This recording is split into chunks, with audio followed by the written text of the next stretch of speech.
Hi friends, welcome back to Ammu's learning. ഇന്ന് ഞാൻ എടുക്കുന്നത് 7th സ്റ്റാൻഡേർഡിലെ സോഷ്യൽ സയൻസ് ആണ്. അതിലെ 3rd chapter resistance and the first war of independence, ചെറുത്തുനിൽപ്പുകളും ഒന്നാം സ്വാതന്ത്ര്യ സമരവും. ഈ ചാപ്റ്ററിൽ നമുക്ക് പഠിക്കേണ്ടത് ഇന്ത്യയിൽ ആധിപത്യം ഉറപ്പിച്ച ബ്രിട്ടീഷുകാർ ഇന്ത്യയിലെ പല ജനവിഭാഗങ്ങൾക്കെതിരെ നടത്തിയ മനുഷ്യത്വരഹിതമായ പ്രവർത്തനങ്ങളും അല്ലെങ്കിൽ ചൂഷണങ്ങളും അതിനെതിരെ അവർ നടത്തിയ പോരാട്ടങ്ങളുമാണ് പഠിക്കാനുള്ളത്. ചാപ്റ്ററിന്റെ തുടക്കത്തിൽ നഗോഡാസിനെ പറ്റിയാണ് പറയുന്നത്. ആരാണ് Nagodas? Nagodas were the sericulturist of Bengal. ബംഗാളിലെ പട്ടുനൂൽ കർഷകരായിരുന്നു നഗോഡാസ് എന്ന് പറയുന്നത്. പല കൺട്രീസിൽ നിന്നുള്ള വീവേഴ്സും നെയ്ത്തുകാരും ഈ നഗോഡാസ് പ്രൊഡ്യൂസ് ചെയ്യുന്ന സിൽക്ക് വാങ്ങാനായി എത്തിയിരുന്നു. മനസ്സിലായോ? ഇനി ബംഗാൾ ഇംഗ്ലീഷ് ഈസ്റ്റ് ഇന്ത്യ കമ്പനിയുടെ കീഴിലായതോടുകൂടി the officials began to exploit the Nagodas. ഈ ഉദ്യോഗസ്ഥർ എന്ത് ചെയ്തു? നഗോഡാസിനെ ചൂഷണം ചെയ്യാൻ തുടങ്ങി. തുച്ഛമായ ശമ്പളത്തിന് അവർക്ക് നെയ്ത്ത് ജോലി ചെയ്യേണ്ടതായി വന്നു. അതുപോലെ കമ്പനിയുടെ ബോണ്ടഡ് ലേബറേഴ്സ് ആക്കി മാറ്റി. മറ്റുള്ള ഉപജീവന മാർഗങ്ങളൊന്നും അവർക്ക് ചെയ്യാൻ സാധിച്ചില്ല. അവരെന്താണ്? കമ്പനിയുടെ കീഴിൽ ജോലി ചെയ്യേണ്ടതായി വന്നു. They were forced to leave like slaves under the company. കമ്പനിയുടെ കീഴിൽ അടിമകളെ പോലെയാണ് അവർ ജീവിച്ചിരുന്നത്.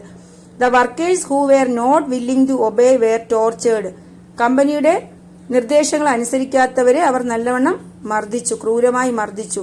Their properties were seized. അവരുടെ സമ്പത്തുകൾ കൊള്ളയടിക്കപ്പെട്ടു. They collectively decided to give up their traditional occupation. പാരമ്പര്യമായി ഉണ്ടായിരുന്ന തൊഴിലുകൾ ഉപേക്ഷിക്കാൻ അവർ നിർബന്ധിതരായി. അതുകൊണ്ട് തന്നെ അവർ എന്ത് ചെയ്തു? They decided to cut off their thumbs as a protest against the policies of the East India Company. East India കമ്പനിയുടെ പോളിസീസിനെതിരായി അവരെങ്ങനെയാ പ്രൊട്ടസ്റ്റ് ചെയ്തത്, പ്രതിഷേധിച്ചത് എങ്ങനെയാ? They decided to cut off their thumbs. അവരുടെ പെരുവിരൽ കട്ട് ചെയ്തുകൊണ്ടാണ് പ്രതിഷേധിച്ചത്. ഇനി ഇതിൽ നിന്നുള്ള question, why did the Nagodas protest against the British? ബ്രിട്ടീഷുകാർക്കെതിരെ protest ചെയ്തത് എന്തുകൊണ്ട്? അല്ലെങ്കിൽ why did the Nagodas decide to cut off their thumbs എന്നോ ചോദിച്ചാൽ ഈ ആൻസർ ആണ് എഴുതാൻ. When Bengal came under the rule of the English East India Company, the officials began to exploit the Nagodas. They were compelled to do weaving for meager wages. They were made bonded laborers of the company and were forced to live like slaves under the company. The workers who were not willing to obey were tortured. Their properties were seized. They collectively decided to give up their traditional occupation. Hence, they decided to cut off their thumbs as a protest against the policies of the East India Company. മനസ്സിലായല്ലോ?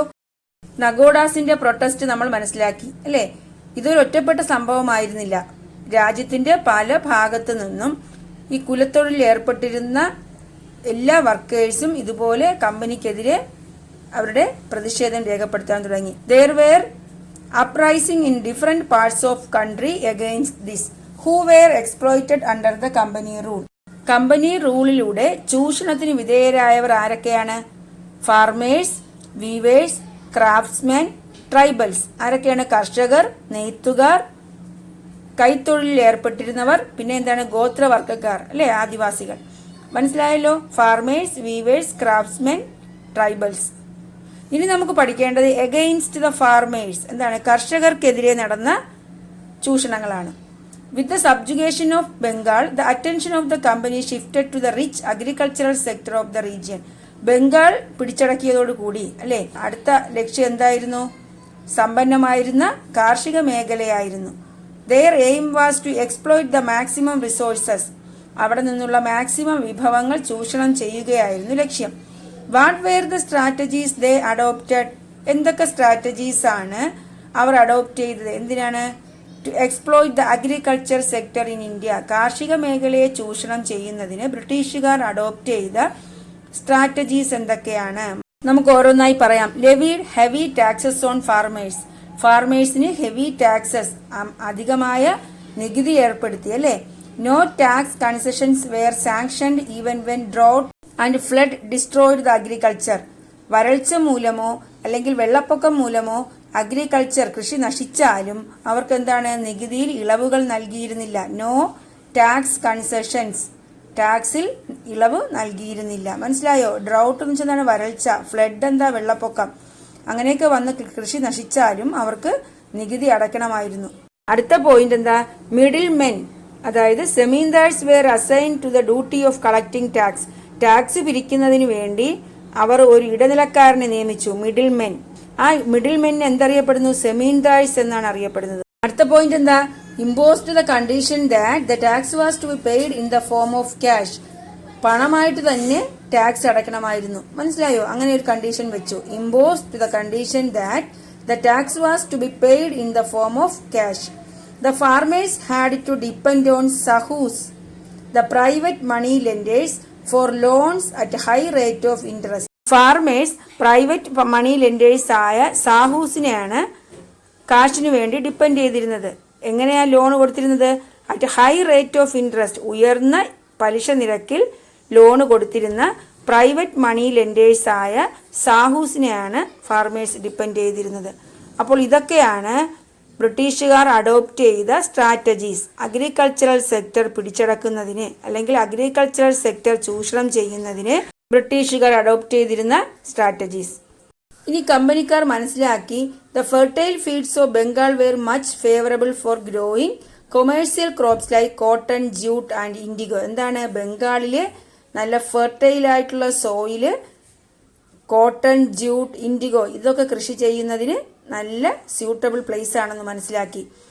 ഇതെന്താണ്? These were the major raw materials for the industries in England. ഇംഗ്ലണ്ടിലെ അവരുടെ വ്യവസായത്തിന് അത്യാവശ്യമായ raw materials, അസംസ്കൃത വസ്തുക്കളായിരുന്നു ഈ കോട്ടണും ജ്യൂട്ടും ഇൻഡിഗോയും ഒക്കെ.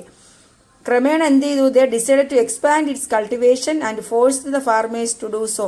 ഈ കോട്ടൺ, ജ്യൂട്ട്, ഇൻഡിഗോ തന്നെ കൃഷി ചെയ്യാൻ, എക്സ്പാൻഡ് ചെയ്യാൻ തീരുമാനിച്ചു അവിടെ. അങ്ങനെ ഫാർമേഴ്സ് ഇത് കൃഷി ചെയ്യാൻ നിർബന്ധിതരായി. The fields that were used only for the cultivation of food crops changed into the plantations of cotton, jute and indigo. എന്താണ്? അവർ ഫുഡ് ക്രോപ്സ്, ധാന്യങ്ങളൊക്കെയാണ് കൃഷി ചെയ്തിരുന്നത്. അതൊക്കെ മാറി ഈ കോട്ടൺ, ജ്യൂട്ട്, ഇൻഡിഗോയൊക്കെ കൃഷി ചെയ്യാൻ തുടങ്ങി. As a result farmers became landless and were forced to become labourers. എന്താണ്? അതിന്റെ ഫലമായി ഫാർമേഴ്സ് ഭൂരഹിതരും തൊഴിലാളികളുമായി മാറി. മനസ്സിലായോ? അവരുടെ ഭൂമിയൊക്കെ എന്താണ്? നഷ്ടമായി. അപ്പോൾ how did the farmers become landless and were forced to become labourers എന്ന് ചോദിച്ചാൽ എന്തൊക്കെ പറയാം? The English identified that the fertile fields of Bengal were much favourable for the cultivation of cotton, jute and indigo. These were the major raw materials for the industries in England. Therefore, they decided to expand its cultivation and forced the farmers to do so. The fields that were used only for the cultivation of food crops changed into the cultivation of cotton, jute and indigo. As a result, the farmers became landless and were forced to become laborers. മനസ്സിലായല്ലോ? ഇനി നമുക്ക് പഠിക്കേണ്ടത് against the tribals ആണ്. ഗോത്രവർഗക്കാർക്കെതിരെ ബ്രിട്ടീഷുകാർ നടത്തിയ നീക്കങ്ങൾ എന്താണ്? വനവിഭവങ്ങൾ ചൂഷണം ചെയ്യുന്നതിന് വേണ്ടി അവർ ഒരുപാട് നിയമങ്ങൾ കൊണ്ടുവന്നു. എന്താണ്? വന നിയമങ്ങൾ, forest laws. These laws gave the company absolute control over the forest. ഈ നിയമങ്ങളിലൂടെ, വന നിയമങ്ങളിലൂടെ ഫോറസ്റ്റിന്റെ കൺട്രോളും കമ്പനിയുടെ കീഴിലായി. This disturb the collection of forest products and adversely affected the tribals traditional farming. ഇതൊക്കെ ഫോറസ്റ്റിനെ ഡിപ്പെൻഡ് ചെയ്ത് കഴിഞ്ഞിരുന്ന ട്രൈബൽസിന്റെ ജീവിതം ദുസ്സഹമാക്കി, അല്ലേ? The tribal habitat was rich in mineral deposits and to exploit these, the British constructed roads and railways to these regions. ഈ ട്രൈബൽസിന്റെ habitat, ആവാസ സ്ഥലത്തിന് ചുറ്റും മിനറൽ ഡിപ്പോസിറ്റ്സ് ഒക്കെ, ഒരുപാട് ധാതു നിക്ഷേപങ്ങളൊക്കെ ഉണ്ട്. ഇതൊക്കെ ചൂഷണം ചെയ്യുന്നതിന് വേണ്ടി ബ്രിട്ടീഷുകാർ ഈ റോഡും റെയിൽവേസും ഒക്കെ ഈ റീജിയനിലൂടെ കൺസ്ട്രക്ട് ചെയ്തു. ഇതൊക്കെ അവരുടെ ജീവിതം ദുസ്സഹമാക്കി. Thus the life of the tribal people became miserable. മനസ്സിലായോ? ഇനി ഒരു ക്വസ്റ്റ്യൻ ഉണ്ട്. How did the forest laws imposed by the company adversely affect the tribal life? Company കൊണ്ടുവന്ന ഫോറസ്റ്റ് നിയമങ്ങൾ എങ്ങനെയൊക്കെയാണ് ട്രൈബലിന്റെ ലൈഫിനെ അഫക്ട് ചെയ്തത്? നമുക്ക് എന്ത് പറയാം? The company framed several laws to exploit the forest resources. വനവിഭവങ്ങൾ ചൂഷണം ചെയ്യുന്നതിന് അവർ ഒരുപാട് നിയമങ്ങൾ കൊണ്ടുവന്നു. These laws gave the company absolute control over the forest. This disturbed the collection of forest products and adversely affected the tribals' traditional farming.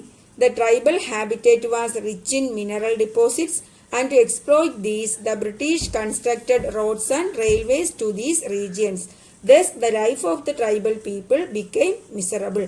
ഇതിന്റെ meaning ആണ് ഞാൻ തൊട്ട് മുന്നേ പറഞ്ഞത്. റെയിൽവേയുടെ കാര്യം പറഞ്ഞതുകൊണ്ട് അതുമായി ബന്ധപ്പെട്ട കുറച്ച് കാര്യങ്ങൾ പറയാം.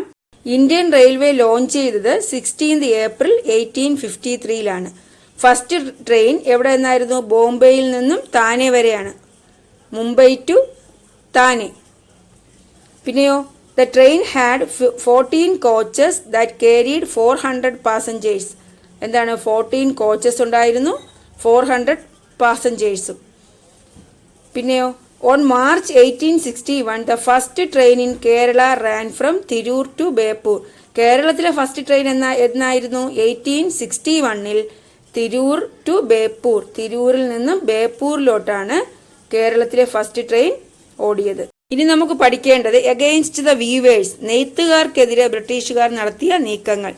നമ്മൾ നേരത്തെ പറഞ്ഞു കോട്ടൺ കൾട്ടിവേഷൻ വൈഡ് സ്പ്രെഡ് ആയല്ലേ, വ്യാപകമായി.